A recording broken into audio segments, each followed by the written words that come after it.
आज हम लोग पढ़ेंगे यूज स्टेट हुक और इवेंट हैंडलिंग रिएक्ट जेएस के अंदर। जावास्क्रिप्ट के अंदर भी हमने पढ़ी थी इवेंट हैंडलिंग वगैरह, तो वही चीज़ अब हम रिएक्ट जेएस में भी पढ़ेंगे। सबसे पहले हम देखते हैं यूज स्टेट हुक क्या होता है। यूज स्टेट कल भी हमने थोड़ा सा देखा था, लेकिन आज इसको थोड़ा सा और देखते हैं डिटेल में। सबसे पहले रिएक्ट हुक की बात करते हैं। तो रिएक्ट हुक बेसिकली क्या करता है, किसी भी फंक्शनल कंपोनेंट के अंदर जो है वो स्टेट आपको डालने की जो है ना वो अलाउ करता है। अब स्टेट क्या होती है? स्टेट होती है कोई भी ऐसा डाटा जो कि टाइम के साथ साथ चेंज हो सकता है। अब स्टेट जैसे कि आप अगर रियल लाइफ एग्जांपल भी देखो तो टाइम जो है वो भी एक स्टेट है जो कि आगे जाके चेंज होता रहता है। ठीक है, टाइम के साथ साथ चीज़ों की स्टेट चेंज होती रहती है। इसकी एग्जांपल अगर मैं आपको दूं तो आपके बाल हैं, बालों की स्टेट है।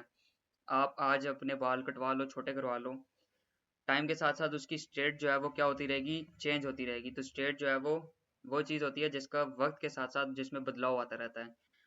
तो हमारी रिएक्ट एप्लीकेशन के अंदर स्टेट्स ऐसी कोई चीज़ें हो सकती हैं जो फॉर्म इनपुट्स हो गए, काउंटर्स, टॉगल्स या कुछ भी ऐसी चीज़ें जो कि टाइम के साथ साथ चेंज होती रहती हैं। और जब कोई भी स्टेट चेंज होती है तो वो क्या करती है, उस वो कंपोनेंट जो है वो ऑटोमेटिकली री रेंडर हो जाता है। री रेंडर से क्या मुराद है कि वो जो आपकी यूआई के अंदर वो वाला कंपोनेंट है जिसके अंदर चेंज आया है, जिसकी स्टेट में कोई चेंज आया है, तो रिएक्ट जो है वो उसको ऑटोमेटिक क्या कर देगा, दोबारा से उसको डिस्प्ले कर देगा। जो भी चेंजेस होंगी वो वहाँ पर वो डिस्प्ले करवा देगा।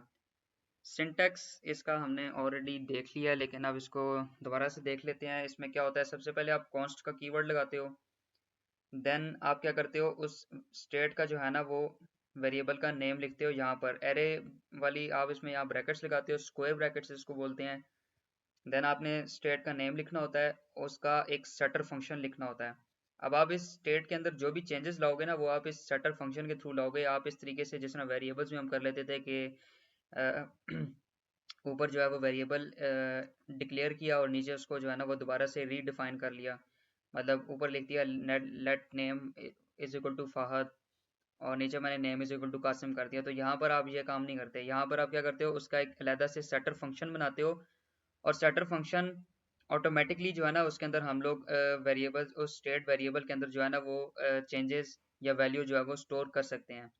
Then is equal to use state का फंक्शन जो कि हम रिएक्ट से इंपोर्ट करते हैं वो लगाते हैं और इसकी कोई भी जो है वो इनिशियल वैल्यू यहाँ पर दे देते हैं। स्टेट वेरिएबल जो हम यहाँ लिखते हैं वो क्या करता है, स्टोर करता है current value. Set state function जो कि यहाँ पर सेटर फंक्शन होता है वो क्या करता है, अपडेट वैल्यू को अपडेट करने के लिए कोई फंक्शन होता है। और इनिशियल वैल्यू कोई भी हमारे पास डिफ़ॉल्ट वैल्यू हो सकती है जिसमें हम number, string, Boolean, array, object या कुछ भी जो डाटा टाइप है वो स्टोर कर सकते हैं। बेसिक एग्जांपल कल भी हमने देखी काउंटर ऐप की। तो उसमें हम सबसे पहले क्या करते थे, यूज स्टेट का फंक्शन रिएक्ट से इंपोर्ट करते थे, एक स्टेट वेरिएबल बनाते थे काउंट का और उसका सेटर फंक्शन बनाया और उसको इनिशियल वैल्यू क्या दे दी, ज़ीरो। और यहाँ पर हम लोग जो है वो काउंट का वेरिएबल या स्टेट जो है वो डिस्प्ले करवाते हैं। अब जब हम यहाँ पर बटन क्लिक करते जाएंगे तो हमारे यहाँ पर जो ये लॉजिक है काउंट प्लस वन या काउंट माइनस वन या काउंट रीसेट, अब ये सेटर फंक्शन के अंदर जो है वो ये वाली लॉजिक्स लगी हुई है। सेटर फंक्शन क्या कर रहा है कि काउंट की वैल्यू या तो इंक्रीज कर रहा है या तो डिक्रीज कर रहा है या तो उसको क्या कर रहा है, रीसेट करके जीरो कर रहा है। तो इस सेटर फंक्शन के थ्रू इस स्टेट काउंट स्टेट की वैल्यू जो है वो चेंज होगी और वो यहाँ पर H2 के अंदर जो है वो डिस्प्ले होती जाएगी।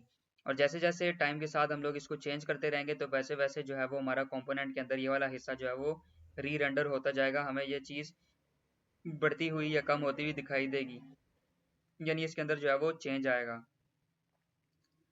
की पॉइंट्स इसके अंदर क्या है कि आपने हमेशा जो है वो सेटर फंक्शन जो है वो यूज़ करना है अपडेट करने के लिए स्टेट को।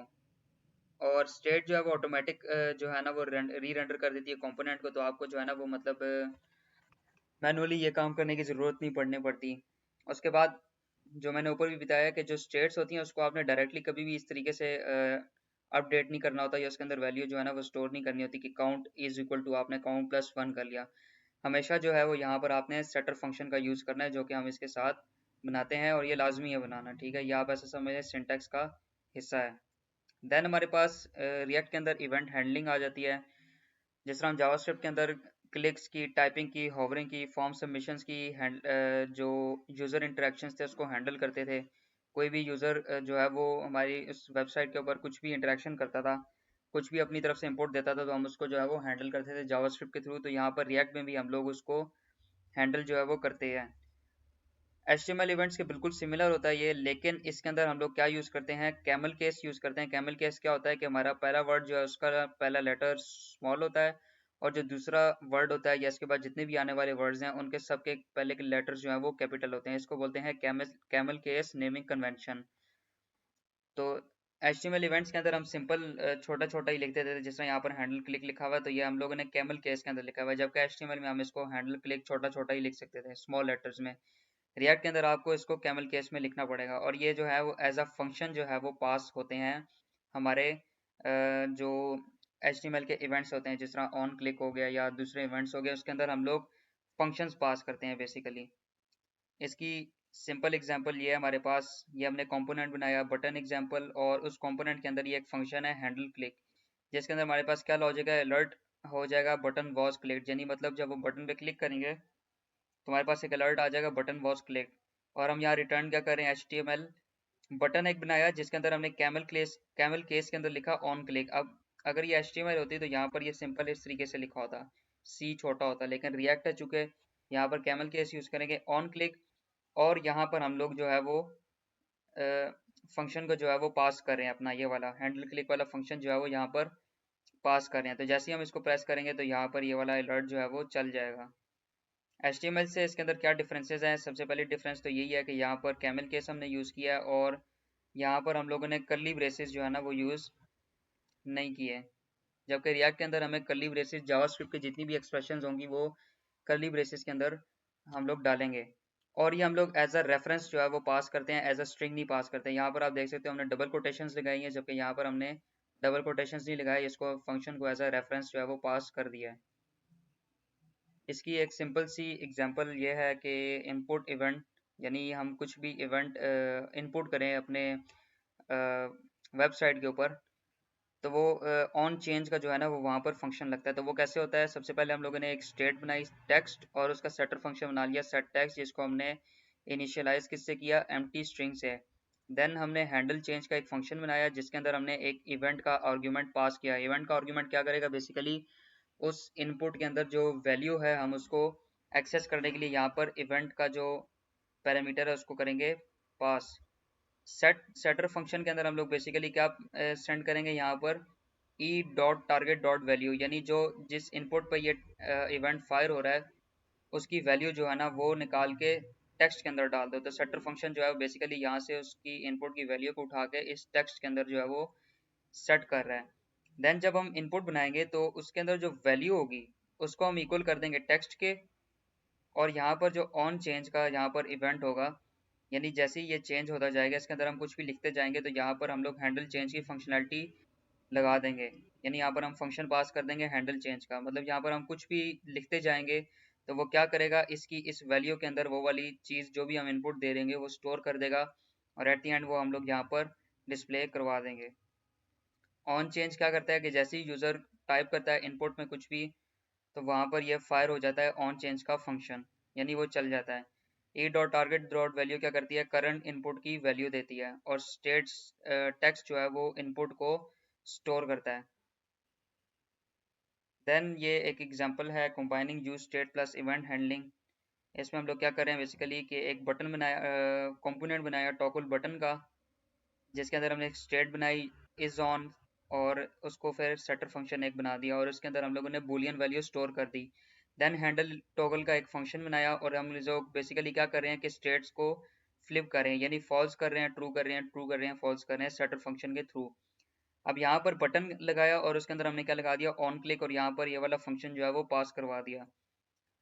फंक्शन पास करवाने के बाद यहाँ पर क्या हुआ, हम लोगों ने यहाँ पर कंडीशनल रेंडरिंग, या इसको आप टर्नरी ऑपरेटर बोल सकते हो, कि यहाँ पर इफ एल्स की बिल्कुल शॉर्ट हैंड ये एक होती है। यहाँ पर कंडीशन है हमारे पास, अगर ये ट्रू होगा तो ये चलेगा, और अगर ये फॉल्स होगा तो हमारे पास क्या चलेगा, ये चलेगा।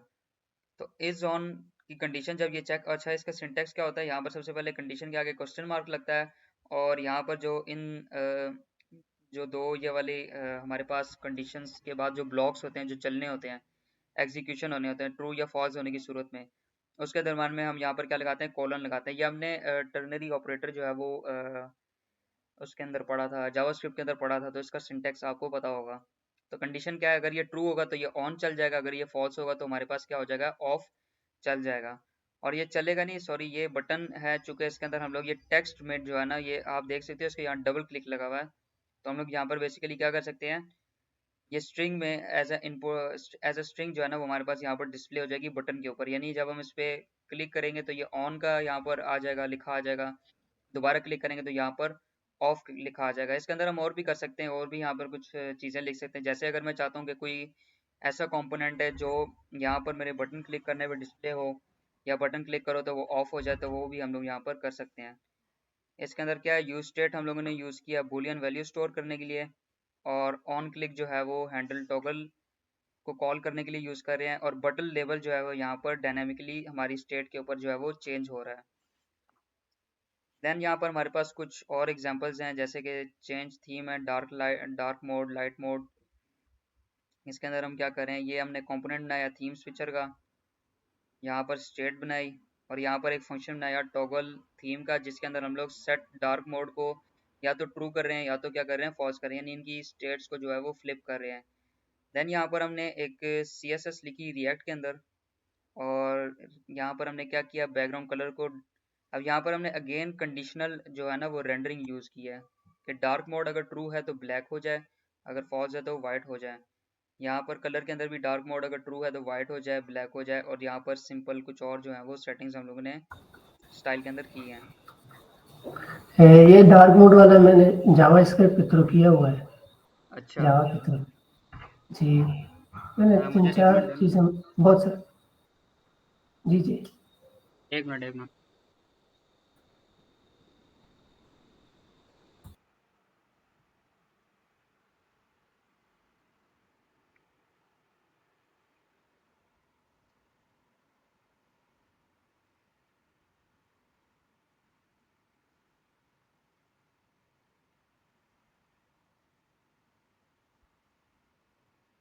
हाँ जी, अब बोले, आप क्या कह रहे थे? मैं बोल रहा था ना, ये जो डार्क थीम नहीं है, मतलब जी जी। बैकग्राउंड कलर चेंज करके जावा स्क्रिप्ट के थ्रू मैंने किया था अच्छा अच्छा, इसमें। सही, ये तो गुड है। शायद मेरे पास कोड भी पड़ा है उसका। चलें, एट दी एंड आप मुझे वो कोड भी दिखा देना, उसमें तो जी, बेसिकली क्लासेस आप ऐड करते हो या नहीं फंक्शन, फंक्शन, डायरेक्ट फंक्शन से फंक्शंस के थ्रू ऑन ना? ऑन क्लिक लगाया और फंक्शन लगाया और बस उसके अंदर कमांड हाँ, की थी। यहाँ पर हमने बेसिकली क्या किया, इसकी CSS के अंदर जो है वो हम चेक करें, अगर डार्क मोड ऑन है तो ब्लैक कर दो बैकग्राउंड कलर, मतलब यहाँ कंडीशनल रेंडरिंग लगा ली, तो इसी मतलब हम देखो HTML के अंदर ही हम लोग जावास्क्रिप्ट या CSS के अंदर भी जो है ना वो हम लोग जावास्क्रिप्ट की कुछ फंक्शनैलिटीज़ जो है ना वो यूज़ करें, तो इसमें हमारे पास काफ़ी काम जो है ना वो ईजी हो जाता है as compare to plain JavaScript. अब यहाँ पर देखो स्टाइल के अंदर हम लोगों ने क्या कर दिया, ऐप स्टाइल लगा दिया, हमें अलहदा से CSS जो है ना वो लिखने की ज़रूरत नहीं पड़ी, हमने यही जो है वो इसकी स्टाइल में लगा दिया। और जब ऑन क्लिक में हम टॉगल थीम करेंगे तो वो क्या करेगा, इसको या तो डार्क मोड कर देगा या तो लाइट मोड जो है वो कर देगा। देन एक प्रैक्टिकल एग्जांपल एक और है, ये टू डू लिस्ट टाइप की आप समझ लें, टास्क वाली है। एक तो ये टास्क की एरे होगी जिसके अंदर हमारे सारे टास्क सेट होंगे, सारे टास्क उसके अंदर ऐड होंगे, और एक ये टास्क हमारे पास इनपुट होगी जिसके अंदर हम लोग टास्क जो है ना वो डालेंगे। हैंडल चेंज का इवेंट लगाया E dot target dot value, यानी हमने टास्क की जो है वो वैल्यू उठा ली, और ऐड टास्क के अंदर हम लोगों ने यहाँ पर कंडीशन लगाई, चेक कर रहे हैं बेसिकली कि ये एम्प्टी स्ट्रिंग तो नहीं है हमारे पास। सेट टास्क में हम लोग बेसिकली यहाँ पर हमने इसको क्या किया, स्प्रेड सिंटेक्स लगा के जो है वो टास्क, मतलब हमारे पास टास्क के अंदर पहले से भी एरे के अंदर जो है ना वो वैल्यू स्टोर हो सकती हैं, तो हमने उसके अंदर जब न्यू वैल्यू जो है ना वो ऐड करनी होगी इस एरे के अंदर, तो सबसे पहले हम क्या करेंगे, स्प्रेड करके, यानी उस टास्क के जितने एलिमेंट्स हैं उन सबको स्प्रेड करेंगे, और उसके अंदर एक और न्यू टास्क जो है वो ऐड कर देंगे। तो यहाँ पर सेट टास्क जो ये वाला है ना, ये जिसके साथ एरे लगी है वो हमारे पास टास्क की एरे है, और जो ये वाला है ये हमारे पास इनपुट के लिए। तो इसका फ़र्क ऐसे आप समझ लो कि इसके साथ एस लगा हुआ है, यानी ये प्लूरल है, यानी ये टास्क बहुत सारे हैं हमारे पास एरे में स्टोर हुए हैं, और ये इसके साथ प्लूरल नहीं है, तो ये हमारे पास इनपुट के लिए है। तो यहाँ पर हम लोग क्या करें, स्प्रेड सिंटेक्स लगा के इसको इंडिविजुअल एलिमेंट्स में डिवाइड करके इसके अंदर न्यू टास्क ऐड करें, और ये वाला जो सेट टास्क है ये हमारा इनपुट वाला है, इसके अंदर हम लोग जैसे ही मतलब हमारा टास्क ऐड हो जाएगा तो हमारी इनपुट जो है वो क्लियर हो जाए, तो उसके लिए हम लोगों ने यहाँ पर एम्प्टी स्ट्रिंग लगा दी। देन div रिटर्न कर रहे हैं, यहाँ पर इनपुट के अंदर हम लोगों ने वैल्यू में टास्क लगाया, ऑन चेंज के अंदर हम हैंडल चेंज कर रहे हैं, और बटन के अंदर हम लोगों ने ऐड टास्क जो है वो इसका फंक्शन लगा दिया। देन हम लोग यूएल के अंदर एक लिस्ट बना रहे हैं, लिस्ट आइटम बना रहे हैं बेसिकली, और यहाँ पर अगेन मैप का जो है ना वो फंक्शन लगा रहे हैं। अब ये मैप जो है वो हम लोगों ने एरेज के अंदर पढ़ा था कि जो हमारे पास आइटम्स होते हैं एरेज के अंदर उनके थ्रू आइट्रेट करने के लिए हम लोग जो है वो मैप का फंक्शन यूज़ करते हैं। तो मैप हम लोग बहुत ज़्यादा यूज़ करने वाले हैं रिएक्ट के अंदर, जब हम लोग इस तरीके की किसी चीज़ के ऊपर काम कर रहे हो कि हम लोगों ने जो है वो एरे के अंदर से आइट्रेट करना हो, तो हम लोग वहाँ पर मैप यूज़ करते हैं। यहाँ पर हम लोग दो पैरामीटर्स या आर्ग्यूमेंट्स पास कर रहे हैं। सबसे पहले तो हमारे पास टास्क होगा और उसका इंडेक्स होगा। इंडेक्स जो है वो लाजमी है यहाँ पर पास करना, ताकि आप उस इंडेक्स के रिलेटेड जो है ना जो भी टास्क है वो यहाँ पर ऐड कर सको। आप यहाँ पर अपना कस्टम यहाँ पर इसके अंदर आईडी भी सेट कर सकते हो कि टास्क की कोई आईडी हो तो वो वहाँ पर आप डिस्प्ले करवाना चाहो या वहाँ पर सेट करना चाहो। लेकिन यहाँ पर ऑटोमेटिक भी यहाँ पर हमारे पास एक इंडेक्स होता है, चूँकि ये एरे है ना, तो एरे के अंदर तो इंडेक्स भी होता है। यहाँ पर की के अंदर हम लोग इंडेक्स पास कर देंगे, और यहाँ पर जो टास्क है इंडिविजुअल टास्क को यहाँ पर क्या कर देंगे, डिस्प्ले कर देंगे, और एट दी एंड इसको एक्सपोर्ट कर देंगे। तो ये था आज का कुछ लेक्चर। अब हम जो है वो प्रैक्टिकल करते हैं। प्रैक्टिकल के अंदर हम लोगों ने ये वाला तो बटन काउंटर वाला तो पढ़ा ही है, कुछ ये छोटे मोटे जो है ना ये टास्क देख लेते हैं। तो विजुअल स्टूडियो कोड मैंने ऑलरेडी ओपन किया हुआ है। अगर आपको इसको ओपन कर अच्छा इसको ओपन तो करना आता ही है। इसको चलाने का तरीका ये है, सबसे पहले आपने क्या करना है, कंट्रोल और 1 के साथ वाला बटन दबाना है, और यहाँ पर लिख लेना है npm run dev। Enter press करेंगे तो ये हमारे पास जो है वो एक लाइव सर्वर टाइप चीज़, अब यहाँ पर जो है ना लाइव सर्वर नहीं यूज़ होता बेसिकली, ये नोड जेएस के ऊपर जो है ना ये चल रहा होता है।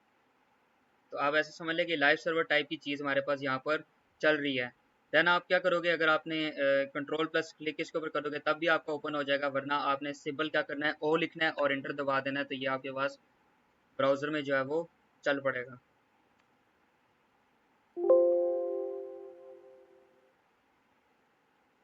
थोड़ा सा इसको लोड होने देंगे।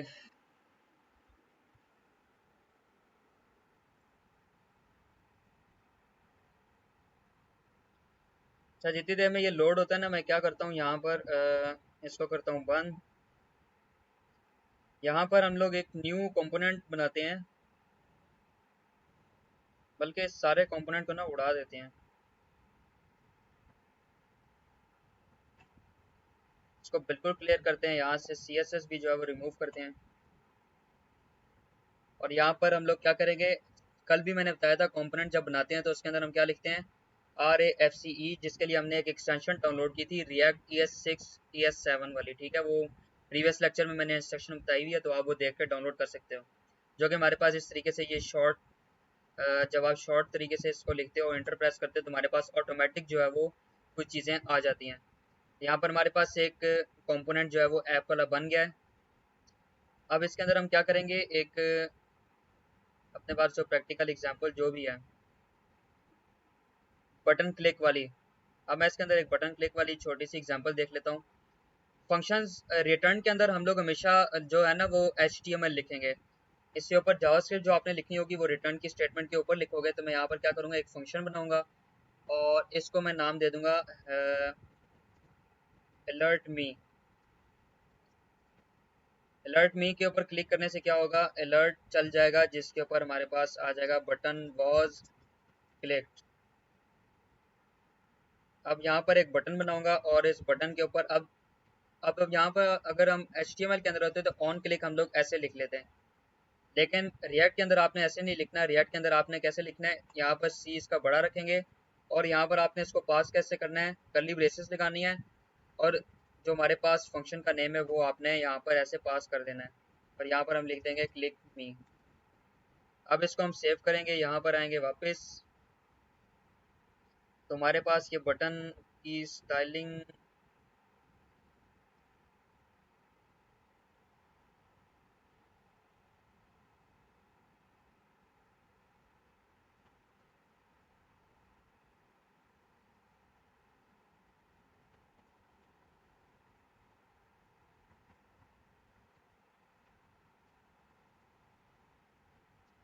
अब आप देख सकते हो ये हमारे पास बटन आ गया। जब मैं इसके ऊपर क्लिक करता हूँ तो हमारे पास क्या चल जाता है, अलर्ट चल जाता है, बटन वॉज क्लिक। तो ये सिंपल सा हम लोगों ने क्या किया, एक इवेंट हैंडलिंग देखी। अब जावास्क्रिप्ट के अंदर हम ये काम करते थे तो हम लोग वहाँ पर क्या करते थे, पहले या तो ऑन क्लिक के ऊपर वो फंक्शन चला देते थे, या तो उसकी आईडी को जो है ना गेट एलिमेंट्स बाय आईडी करके जो है वो यहाँ पर कर लेते थे। लेकिन यहाँ पर हम लोगों ने क्या किया, सिंपल से यहीं पर हमने जावास्क्रिप्ट का कोड लिखा अलर्ट वाला, और यहीं पर बटन के ऊपर ऑन क्लिक लगा के वहाँ पर फंक्शन पास करके जो है वो हम लोगों ने अपना इवेंट जो है वो हैंडल कर लिया। यानी एक ही फाइल के अंदर आप HTML भी कर रहे हो और यहीं पर जो है ना वो आप जावास्क्रिप्ट भी लिख रहे हो। तो रिएक्ट के अंदर यही चीज़ें जो है ना वो इसको पॉपुलर बनाती हैं कि सबसे पहले तो कंपोनेंट बेस्ड डेवलपमेंट होगी, देन HTML के अंदर ही आप जो है वो जावास्क्रिप्ट भी लिख रहे हो। तो इस वजह से रिएक्ट जो है वो बहुत ज़्यादा मशहूर है। ये तो बहुत सिंपल सी हमारे पास एग्जांपल है। देन हमारे पास इनपुट इवेंट की एक एग्जांपल है, इसको हम देख लेते हैं। तो यहाँ पर हम एक फंक्शन बनाते हैं, इसको हम करते हैं कमेंट आउट। यहाँ पर हम लिखते हैं एक स्टेट बनाते हैं। अच्छा, अब हम लोगों ने यहाँ पर क्या स्टेट यूज़ करनी है, तो मैं यहाँ पर लगाऊंगा square brackets text set text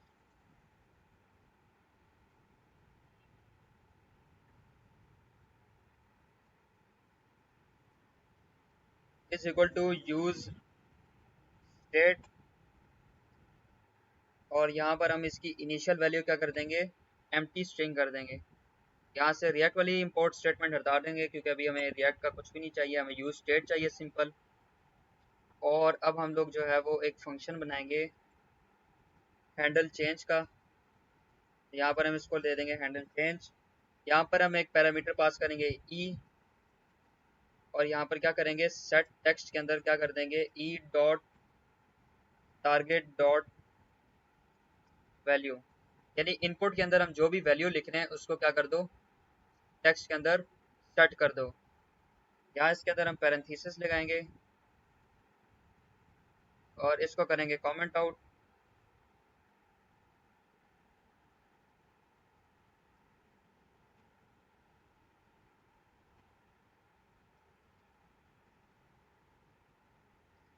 अच्छा, यहाँ पर हम लोग जो है वो लिख लेंगे अपना एक इनपुट,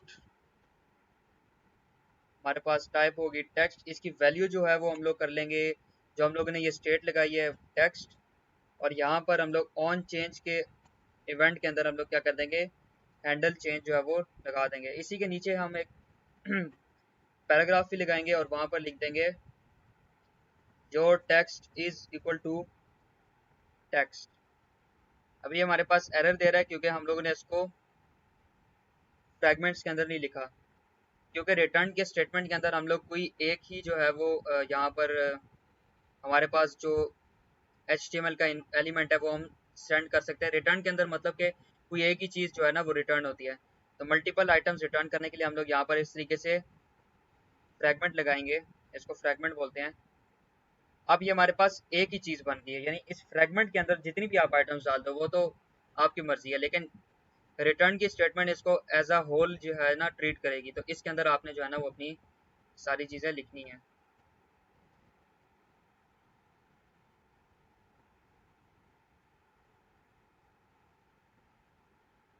अब अगर हम अपने इस पे वापस आ जाएं तो यहाँ पर हम लोग क्या करते हैं, hello my name is Fahad. तो आप देख सकते हो कैसे मेरे जो है ना जैसे जैसे मैं लिखता जा रहा हूँ तो वहाँ पर मेरे पास जो है वो नीचे चेंज आती जा रही है और मेरा पेज जो है ना वो रीलोड नहीं हो रहा। सबसे बड़ी बात, मैं यहाँ पर कुछ भी लिख रहा हूँ तो मेरी सिर्फ और सिर्फ जो है ना वो चेंज इस एलिमेंट के अंदर आ रही है, मेरा पूरा का पूरा पेज जो है ना वो रीलोड नहीं हो रहा। तो इससे जब आप बड़े लेवल पे बड़े स्केल पे काम करते हो तो आपकी यहाँ पर बहुत सारी रिसोर्सेज जो है वो सेव हो जाती हैं कि बार बार आपको पेज रीलोड करने की ज़रूरत नहीं पड़ी। अब मैं इसके आगे कुछ भी लिख लूँ तो आप देख सकते हो कि वहाँ पर मेरे पास चेंजेस जो है ना वो ऑलमोस्ट इंस्टेंट हैं, पेज रीलोड ना होने की वजह से। ये था हमारे पास इवेंट हैंडलिंग इनपुट की। आप इसको वैसे बटन लगा के किसी बटन के ऊपर क्लिक करने से भी यहाँ पर इसको सेट कर सकते हो कि ऐसा ना हो कि आप यहाँ लिखते जाओ और यहाँ पर ये हो जाए। लेकिन एक ये वाली जो है ना ये वाली भी हमने एक एग्जांपल देख ली, बटन क्लिक वाली एग्जांपल भी देखनी थी और हमने एक ये भी देख ली। देन एक ये टॉगल बटन वाली है जिसके अंदर हमारे पास या तो ऑन हो रहा है या तो ऑफ हो रहा है, तो इसको भी हम देख लेते हैं। सारों को मैं कमेंट करता जाऊंगा ताकि एट द एंड आपको ये कोड मैं प्रोवाइड भी कर दूं। एक वेरिएबल स्टेट बनाते हैं यहाँ पर, is on, set is on, use state करेंगे हम यहाँ पर, और यहाँ पर इसकी वैल्यू बूलियन के अंदर रखेंगे, यानी हम शुरू में इसको फॉल्स रखेंगे कि अभी जो ऑन जो है वो हमारे पास क्या है, वो अभी ऑन नहीं है, वो ऑफ है, यानी फॉल्स है। देन एक फंक्शन बनाएंगे चेंज या फ्लिप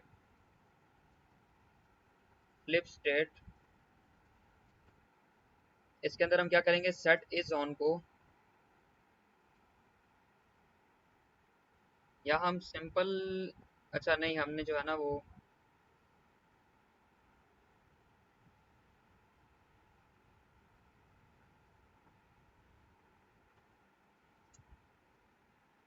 यहाँ पर एक बटन बनाते हैं, और बटन के अंदर ऑन चेंज ऑन क्लिक पे यहीं पर एक एरो फंक्शन बनाते हैं,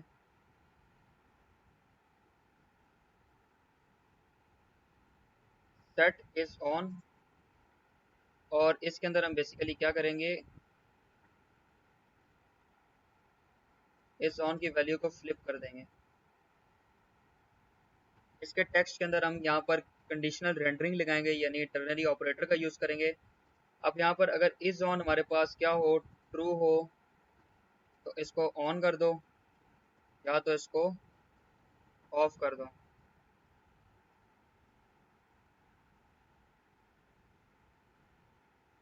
तो आप देख सकते हो कि यहाँ पर हमने क्या किया, मैं बटन के ऊपर क्लिक कर रहा हूँ, या तो ये ऑन हो रहा है, या तो ये क्या हो रहा है, ऑफ हो रहा है। तो ये भी एक, अच्छा यहाँ पर इस एग्जांपल के अंदर हमने यहाँ पर अलहदा से फंक्शन बना के उसको मैंने पास किया हुआ है, लेकिन यहाँ पर मैंने एरो फंक्शन का यूज करते हुए क्या किया, डायरेक्टली इस बटन के अंदर जो है ना वो ऑन क्लिक के अंदर ही ये वाली लॉजिक जो है वो लिख ली।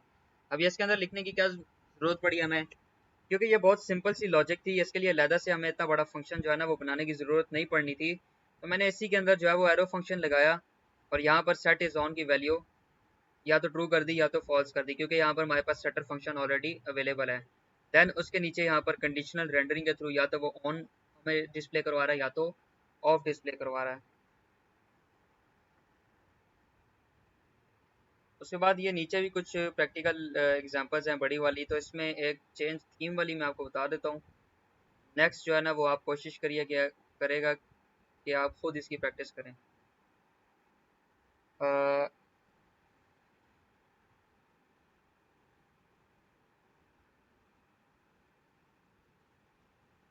अच्छा जी, यहाँ पर हम लोग क्या करते हैं, थीम स्विचर हम लोगों ने बनाना है। तो सबसे पहले एक स्टेट बनाई, थीम, सेट थीम, और इसकी जो है वो यूज स्टेट कर लिया ट्रू फॉल्स, बेसिकली शायद हम करेंगे इसको। डार्क मोड पहले हमारे पास शुरू में ऑफ होगा।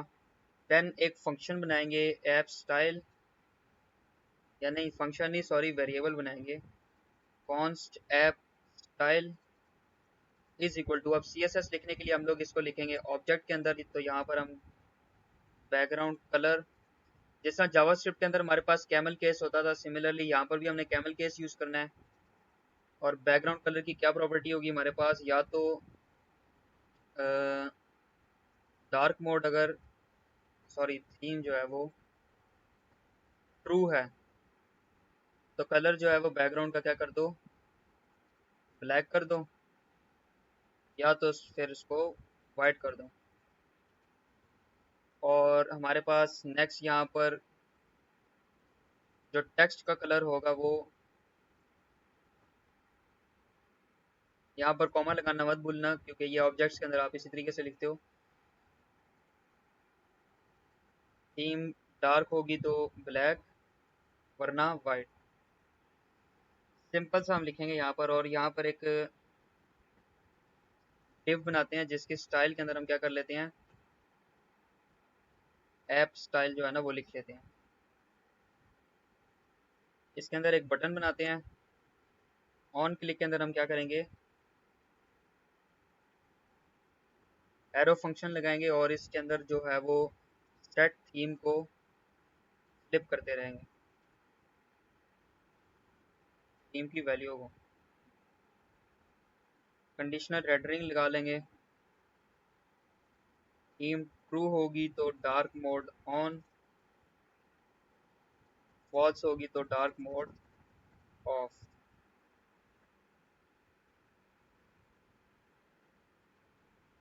अब आप देख सकते हो। अच्छा, ये पूरी ऐप के ऊपर ना नहीं आ रहा होगा क्योंकि ये सिर्फ अभी हमने ना एक डिव के अंदर लगाया हुआ है। तो अगर हम चाहते हैं इस पूरी ऐप में आ जाए तो हम लोग पूरी ऐप के ऊपर भी जो है वो इसको लगा सकते हैं, लेकिन मैं सिंपली अभी यहाँ पर डिव के ऊपर लगाई हुई है। मैं इसकी ना हाइट थोड़ी सी बढ़ा लेता हूँ। हाइट क्या करता हूँ,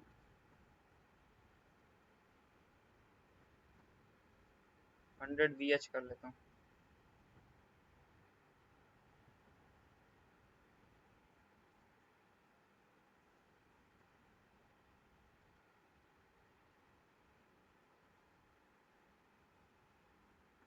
अब ये हमारे पास डिस्प्ले हो रहा है, तो डार्क मोड ऑन करूंगा, हमारे पास ये ब्लैक हो जाएगा इसका डिस्प्ले। डार्क मोड ऑफ करूंगा तो हमारे पास इसका डिस्प्ले जो है वो वाइट हो जाएगा। अगर इसके अंदर कोई टेक्स्ट भी लिखा हुआ हो हमारे पास इस डिव के अंदर, मैं पैराग्राफ में लिख लेता हूँ लॉरम शॉरम। अभी टेक्स्ट टेक्स्ट कलर नहीं चेंज हो रहा क्योंकि इसके अंदर हमने वो स्टाइल नहीं लगाई हुई। वो आपने ऊपर मतलब ऑपोजिट नहीं किया, आई थिंक वो सेम ही लगा लिए। कलर थीम ब्लैक, ट्रू हो तो ब्लैक, फॉल्स हो तो वाइट, उधर नहीं से नहीं, वो ऑपोजिट तो कर ले। हाँ वो ठीक है। ना बस। यहाँ इसके स्टाइल में भी हाँ ये ठीक हो। तो डार्क मोड ऑन हुआ तो ये ब्लैक हो जाएगा और डार्क मोड ऑफ हुआ तो ये हमारे पास कलर जो है वो इस तरह चेंज हो जाएगा। अब आप खुद ही नोटिस कर रहे होगे, आप कह रहे थे कि ये चीज़ आपने जावास्क्रिप्ट में भी बनाई है, तो इसके अंदर हम लोगों ने ये कितने सिंपल तरीके से जो है ना वो ये बना लिया है। यहाँ पर सिंपल सा बिल्कुल कोड लिखा है हमने, छोटा सा कोड लिखा, तो यहीं पर हम लोगों ने जी डार्क मोड वाला थीम स्विचर जो है ना वो इजीली बना लिया। तो ये रिएक्ट जेएस के कुछ फ़ायदे हैं। इसके जी नीचे एक और भी एग्जांपल है, तो मैं बेस्ट यही है कि उसको आप खुद ट्राई करो ताकि आपकी भी थोड़ी जो है ना वो अच्छी प्रैक्टिस हो जाए। बाकी आज कॉन्सेप्ट्स इजी इजी थे, कुछ ज़्यादा मुश्किल नहीं थे, लेकिन फिर भी आपसे पूछूंगा कि आपको समझ आई है या नहीं।